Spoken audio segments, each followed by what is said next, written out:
दैनिक update लिएर म प्रवक्ता उपस्थित छु। पहिलो अपडेट मैले प्रयोगशालाको परीक्षणबाट गराउन चाहन्छु। आजसम्म पीसीआर विधिबाट गरिएको जम्मा परीक्षण संख्या 9149 छन्। आरडीटीबाट गरिएको नमुना परीक्षणको संख्या 34523 छ। यसरी दुवै मिलाएर हालसम्म भएको परीक्षणको कुल संख्या 43722 छ। गत 24 घण्टामा 3305 वटा नयाँ टेस्टहरू भएका छन्। सबै जिल्लाहरूमा सुरु भएको आरडीटीको रिपोर्टहरू हामीलाई प्राप्त भइरहेका छन्। हालसम्म प्रदेशहरूबाट प्राप्त विवरण अनुसार प्रदेश नम्बर 1 मा 3592 वटा, प्रदेश नम्बर 2 मा 4529 वटा, बागमती प्रदेशमा 6155 वटा, त्यसैगरी गण्डकी प्रदेशमा 4555 वटा, प्रदेश नम्बर 5 मा 2756, कर्णाली प्रदेशमा 4735 र सुदूरपश्चिम प्रदेशमा 8201 वटा आरडीटी विधिबाट परीक्षणहरू भएका छन्। आजको दिनमा क्वारेन्टाइनमा रहेका व्यक्तिहरूको संख्या 10573 छ।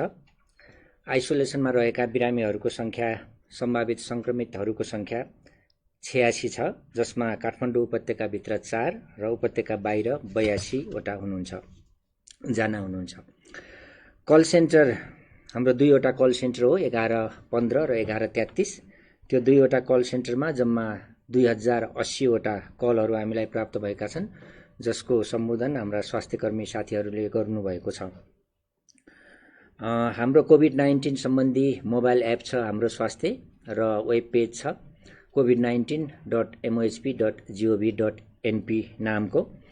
त्यसमा हालसम्म क्वारेन्टाइनमा बस्नुभएका, होम क्वारेन्टाइनमा बस्नुभएका विभिन्न व्यक्तिहरूले इन्ट्री गरेको आफ्नो स्वमूल्याङ्कनको विवरणको संख्या, व्यक्तिको संख्या 23602 पुगेको छ, जसमध्ये गत 24 घण्टामा 1550 जनाले इन्ट्री गराउनु भएको छ र गत 24 घण्टामा जम्मा 9 जना रेड जोनमा पर्नु भएको छ।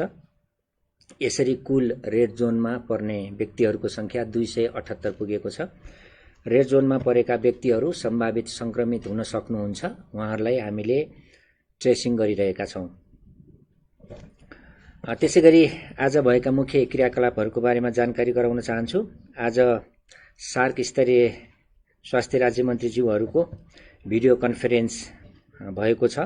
त्यसमा हाम्रो स्वास्थ्य तथा जनसङ्ख्या मन्त्रालयको तर्फबाट माननीय स्वास्थ्य तथा जनसङ्ख्या राज्य मन्त्री नवराज रावतज्यूले भाग लिनुभएको छ आफ्नो टिम सहित। त्यसमा विभिन्न सार्क मुलुकहरूमा यो कोभिड-19 सम्बन्धी हालसम्म भएका क्रियाकलापहरूको समीक्षा र आगामी दिनमा विभिन्न देशले अपनाउनु पर्ने रणनीतिहरूको विषयमा र विभिन्न देशहरूको आफ्नो अनुभवको शेयरिङ भएको छ। नेपालको तर्फबाट पनि प्रस्तुतिकरण हुँदैछ।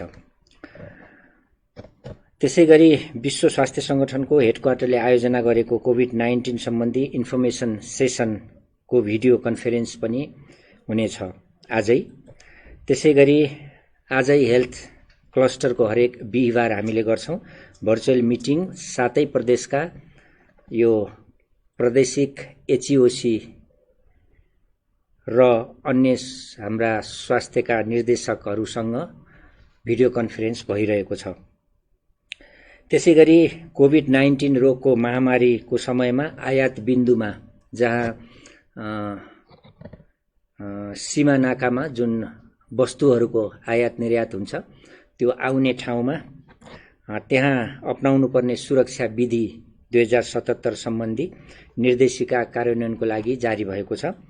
यसले चाहिँ मालवाहक सवारी साधनहरूलाई निसंक्रमण गरेको कसरी गर्ने भनेर, चालक र माल वस्तुहरू लिआउने व्यक्तिहरूमा कोभिड-19 को लक्षण नभएको यकिन गर्ने सम्बन्धमा, आयात बिन्दुमा सवारी साधनहरूको सरसफाई तथा निसंक्रमण गर्ने कुरामा, जाँचपासमा संलग्न कर्मचारीहरूको सुरक्षा सम्बन्धी कसरी गर्ने त्यो कार्य भनेर त्यो गाइडलाइनमा, त्यो निर्देशिकामा लेखिएको छ। यसले विभिन्न वस्तुहरू नेपालभित्र भित्रिँदाखेरि तिनी वस्तुहरूमा कोभिडको सङ्क्रमणका शेषहरू छैनन् भनेर हामीले भित्राउनु पर्ने हुन्छ। त्यो सम्बन्धी ठोस कार्यविधि बनाएर त्यो कार्य गरिरहेका छौँ, गर्नेछौँ। त्यसैगरी UNFPAबाट 1200 PPE सेट, 300 गमबुट र 3600 बढी सेनिटाइजरहरू प्राप्त भएको छ। संक्रमित व्यक्तिहरूको विवरणको अपडेट गराउन चाहन्छु। आज पाटन अस्पतालमा उपचारको क्रममा रहनुभएका पेप्सिकोलाका 2 जना 58 वर्षीय पुरुष र 81 वर्षीय महिला निको भएर घर फर्किनु भएको छ, डिस्चार्ज हुनुभएको छ। त्यसरी डिस्चार्ज हुनेको संख्या अब 9 पुगेको छ। हाम्रो राष्ट्रिय जनस्वास्थ्य प्रयोगशालामा उदयपुरबाट सङ्कलन गरिएको PCR विधिबाट गरिएको नमुना परीक्षणमा 1 जना 55 वर्षीय महिलामा पोजिटिभ देखिएको छ। त्यसैगरी जनकपुरका 14 वर्षीय पुरुषको पनि पोजिटिभ देखिएको छ। आज जम्मा कुल 2 जना थप संक्रमितको पहिचान भएको छ। यसरी कुल संक्रमितको संख्या 47 पुगेको छ। सबैको स्वास्थ्य स्थिति सामान्य छ। घर फर्किनु भएका बाहेक सबैजना उपचारमा हुनुहुन्छ। अन्तिममा सानो अनुरोधबाट आफ्नो अपडेट अन्त्य गर्न चाहन्छु। आजको अनुरोधमा हामीले स्वास्थ्य तथा जनसङ्ख्या मन्त्रालयको तर्फबाट दीर्घरोगी तथा कडा रोग लागेका बिरामीहरूको सेवा सम्बन्धी अनुरोध लिएका छौँ।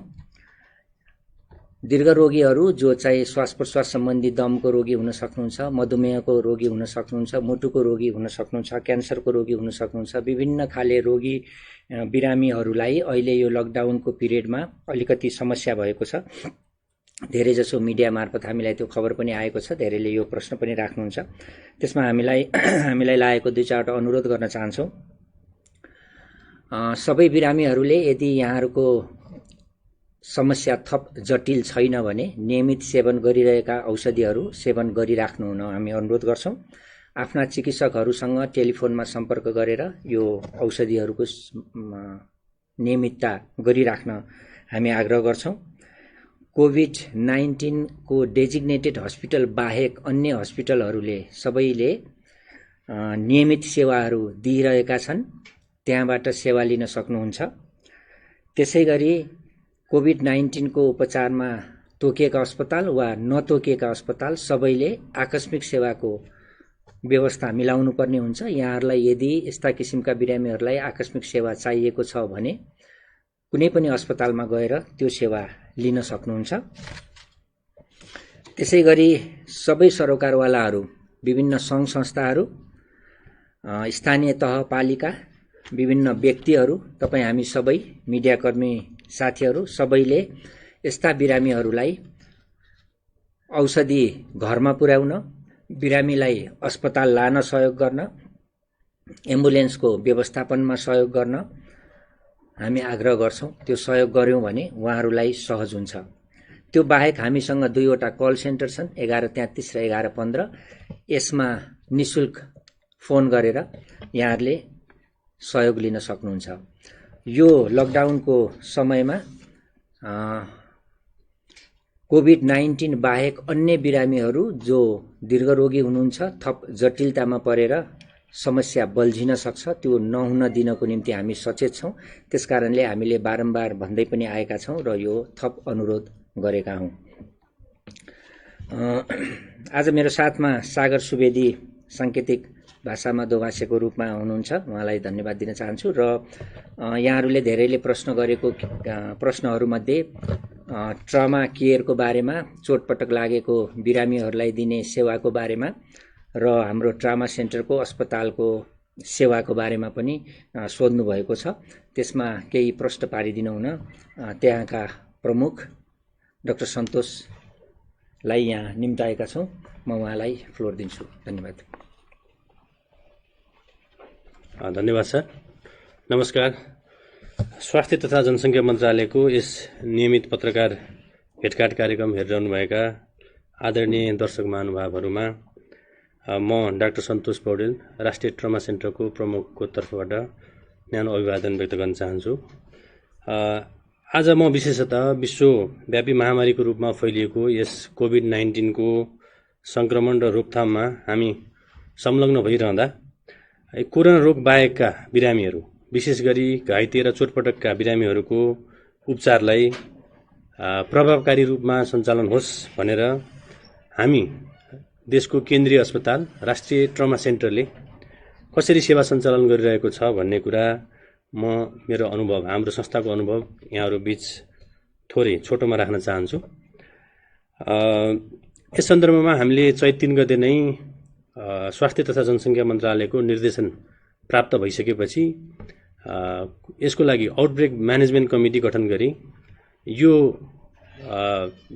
जुन संक्रमण रोग विरुद्ध लड्नको लागि हामीले प्रयास सुरु गर्यौं र यसको लागि राष्ट्रिय ट्रमा सेन्टरले केही रणनीतिहरू अवलम्बन गरेर त्यसै अनुरूप आफ्नो कार्य सञ्चालन गरिरहेको छ। पहिलो रणनीति इमर्जेन्सी सेवा र अत्यावश्यक र फलोअप ओपीडी सेवालाई पूर्ण रूपमा व्यवस्थित गर्ने। सो अन्तर्गत हामीले इमर्जेन्सी अथवा ओपीडी सेवामा छिर्नु अघि सम्पूर्ण बिरामीहरूको फिभर स्क्रिनिङ, ज्वरो नाप्ने कार्य गरिरहेका छौं र त्यो ज्वरो नाप्ने कार्यमा संलग्न स्वास्थ्यकर्मीको पीपीको यथोचित व्यवस्थापन गरिरहेका छौं र ओपीडी सेवालाई थप प्रभावकारी बनाउन हामीले हाम्रो हटलाइन नम्बरहरू मार्फत हाम्रो सेवाग्राहीलाई सेवा लिन सक्ने व्यवस्था मिलाएका छौं। सो अन्तर्गत हामीले हाम्रो ल्यान्डलाइन नम्बर 01-422-5275 तथा हाम्रो मोबाइल नम्बर 9840-88-30-55 यी दुईटा नम्बरलाई हामीले नियमित रूपमा ओपीडी सञ्चालन गर्नलाई हामीले प्रयोग गरिरहेका छौं र यसमार्फत केही कुराहरू फोनबाटै सुल्झिने पनि हुन्छन् र नसुल्झेका कुराहरूलाई संस्थामै आएर सेवा लिनलाई हामीले आफ्ना सेवाग्राहीलाई भनिरहेका छौं। र दोस्रो कुरा, हामीले चाहिँ सम्पूर्ण बिरामीहरू जो चाहिँ भर्ना हुनुहुन्छ उहाँहरूको र्यापिड डायग्नोस्टिक टेस्ट गरेर मात्रै भर्ना गर्छौं। त्यसले गर्दा हाम्रा स्वास्थ्यकर्मीहरूको सुरक्षाको र बिरामीहरूको पनि सुरक्षाको प्रश्नलाई केही हदसम्म हामी सम्बोधन गरेका छौं र शंकास्पद जसको हिस्ट्री पोजिटिभ छ, जो विदेशबाट आएका हुनुहुन्छ अथवा उहाँहरूको सम्पर्कमा आएका हुनुहुन्छ उहाँहरूलाई चाहिँ हामीले पीसीआर टेस्ट नै गर्ने प्रबन्ध मिलाएका छौं र अहिलेसम्म हामीले 7 जनाको पीसीआर टेस्ट पनि गरिसक्यौं र सबैजनाको नेगेटिभ आएको छ। दोस्रो कुरा, हामीले यो अवधिमा इमर्जेन्सीमा मात्रै 861 जना बिरामीहरू, घाइतेका बिरामीहरू यो लकडाउनको अवस्थामा आइपुग्नुभयो र तीमध्ये 178 जनालाई हामीले भर्ना गरेर राख्यौं र 192 वटा हाम्रा सर्जरीहरू हामीले यो अवधिमा गर्यौं, जसमध्ये 130 वटा मेजर अपरेसनहरू थिए। र दोस्रो रणनीति अन्तर्गत इमर्जेन्सी शल्यक्रियाको क्षमता र दक्षता कायम राखिएको छ र अर्जेन्ट र इलेक्टिभ सर्जरीलाई प्राथमिकताका आधारमा छुट्याई प्राथमिकताका आधारमा अपरेसन गर्ने व्यवस्था हामीले मिलाएका छौं। र तेस्रो हाम्रो रणनीति अन्तर्गत हाम्रो सर्जिकल जनशक्तिलाई यथोचित मात्रामा परिचालन गरिएको छ र जनशक्तिको बचाउ गरिएको छ। यसको अर्थ के भन्दा हामीले एकैचोटि सबै जनशक्तिलाई प्रयोग गर्यौं भने कहिलेकाहीँ एउटा संक्रमण मानव हस्पिटलमा आयो भने सम्पूर्ण हस्पिटल लकडाउन गर्नुपर्ने अवस्था हुन सक्छ भनेर हामीले जनशक्तिलाई विभक्त गरेर त्यसलाई चाहिँ हप्ता वाइज शिफ्ट ड्युटीमा राखेका छौं, ताकि अस्पतालभित्र कुनै संक्रमण छिरिहाल्यो भने त्यो जनशक्तिलाई क्वारेन्टाइनमा पठाएर अर्को ग्रुप अफ जनशक्ति जुन टिम हुन्छ त्यो टिमलाई फेरि ल्याएर हामी सेवा सञ्चालन गर्ने भन्ने हाम्रो त्यो रणनीति अनुसार अगाडि बढिरहेका छौं। र हाम्रो स्वास्थ्य सेवामा खटिएका स्वास्थ्यकर्मीहरूको सुरक्षाको प्रबन्ध, सबै स्वास्थ्यकर्मीहरूलाई N95 मास्क र संस्थाको र मन्त्रालयले निर्देशन गरेको प्रोटोकल अनुसार पीपीको व्यवस्था पनि गरेका छौं र हाम्रो पढाइ हुने संस्था भएको हुनाले हाम्रा रेजिडेन्टहरूको पढाइलाई अनलाइन सिस्टममा लगेर हामीले उनीहरूको पठन पाठन पनि सुचारू गरिसकेका छौं र स्वास्थ्यकर्मीलाई समय अनुकूल प्रशिक्षण पनि दिएका छौं। कोभिड उपचारको व्यवस्थापनमा खटिनु पर्यो भने कसरी गर्ने भनेर उपचारको केही प्रशिक्षण र उनीहरूले लगाउने पिपीको डाउनिङ एन्ड डफिङका तालिमहरू हामीले सम्पूर्ण स्वास्थ्य कर्मीलाई सञ्चालन गरिसकेका छौँ। र चौथो रणनीति अन्तर्गत यदि कोभिड हाम्रो स्टेज 3 मा पुग्यो भने त्यसको रेस्पोन्स गर्नको लागि हाम्रो संस्थाको क्षमता कसरी अभिवृद्धि गर्ने भन्ने बारेमा हामीले आफ्नो संस्थाको क्षमता अभिवृद्धि गर्ने, जस्तै हामीले हाई डिपेन्डेन्सी युनिटहरू बनाउनलाई तयारी अवस्थामा राखेका छौँ। हामीले 7 वटा भेन्टिलेटरहरू तयारी अवस्थामा राखेका छौँ, थप भेन्टिलेटरहरू, र प्रत्येक वार्डमा हामीले आइसोलेसन बेडहरूको व्यवस्था पनि गरिसकेका छौँ। र भोलि बिरामीको लागि अझै सहज होस् भनेर हामीले टेली हेल्थ मेडिसिन जस्तै अनलाइन टिकटिङ र भिडियो कन्सल्टेसनको अवधारणालाई अगाडि बढाइसकेका छौँ।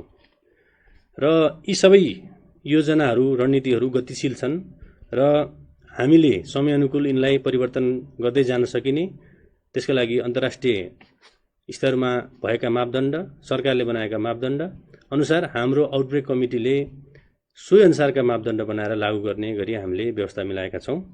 र अन्त्यमा आज वैशाख 11 गते लोकतन्त्र दिवस हामी नेपाली जनताको लामो सङ्घर्ष, बलिदानी र एकताबद्ध प्रयासबाट व्यवस्था परिवर्तन गरिएको ऐतिहासिक दिन। यस ऐतिहासिक दिनमा विश्व मानव सभ्यतालाई नै चुनौती दिइरहेको यस सूक्ष्म जीवाणुको विरुद्धको लडाइँमा पनि त्यस्तै राष्ट्रिय एकता प्रदर्शन गर्न सकौँ। हामी स्वास्थ्यकर्मी मात्रै होइन, सम्पूर्ण जनताको एकताबद्ध प्रयासबाट मात्र यसलाई पराजित गर्न सकिन्छ भन्ने कुरा व्यक्त गर्दै सबैमा लोकतन्त्र दिवसको शुभकामना व्यक्त गर्दछु। धन्यवाद, नमस्कार।